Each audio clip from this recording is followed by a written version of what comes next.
నెల్లూరు రంగనాయకులపేటలో వెలసియున్న శ్రీ తలపగిరి రంగనాథ స్వామివారి బ్రహ్మోత్సవాలు అంగరంగ వైభవంగా జరుగుతున్నాయి. ఈ ఉత్సవాల్లో భాగంగా శుక్రవారం ఉదయం ధ్వజారోహణం కార్యక్రమం నిర్వహించారు. ఈ కార్యక్రమానికి ఉభయకర్తగా పద్మశాలి బహుత్తమ సంఘం తరపున పబ్బు సుమన్ వ్యవహరించారు. కలశాన్ని ఆలయ ప్రాంగణంలో ప్రదక్షిణలు చేయించి ధ్వజస్తంభం వద్ద ఉంచి పూజలు చేశారు. అనంతరం ధ్వజారోహణం గావించారు. ఈ కార్యక్రమంలో భారీ సంఖ్యలో భక్తులు పాల్గొన్నారు.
అఖిలాండ కోటి బ్రహ్మాండ శ్రీ తల్పగిరి రంగనాథ స్వామి దేవస్థానం, రంగనాయకులపేట, నెల్లూరు. బ్రహ్మోత్సవ ఆహ్వానము ఫిబ్రవరి 26వ తేదీ నుండి మార్చి 8వ తేదీ వరకు. ఫిబ్రవరి 26వ తేదీ సాయంత్రం 5:30 అంకురార్పణ, మార్చి 2వ తేదీ రాత్రి 9 గంటలకు హనుమంత సేవ, 3వ తేదీ రాత్రి 10 గంటలకు బంగారు గరుడ సేవ, 4వ తేదీ సాయంత్రం 7 గంటలకు కళ్యాణోత్సవం, 5వ తేదీ ఉదయం 8:30 రథోత్సవం తిరుత్తేరు, 6వ తేదీ సాయంత్రం 6:30 తెప్పోత్సవం జరుగును.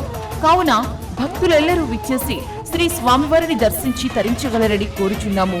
దేవస్థానం అభివృద్ధికి సహాయ సహకారాలు అందిస్తున్న రాష్ట్ర పురపాలక శాఖ మంత్రివర్యులు గౌరవనీయులు శ్రీ పొంగూరు నారాయణ గారికి, రాష్ట్ర దేవాదాయ శాఖ మంత్రివర్యులు గౌరవనీయులు శ్రీ ఆనం రామనారాయణ రెడ్డి గారికి, లోక్సభ సభ్యులు గౌరవనీయులు శ్రీ వేమిరెడ్డి ప్రభాకర్ రెడ్డి గారికి కృతజ్ఞతలు. ఇట్లు ఆళ్ల శ్రీనివాసరెడ్డి, కార్యనిర్వహణ అధికారి.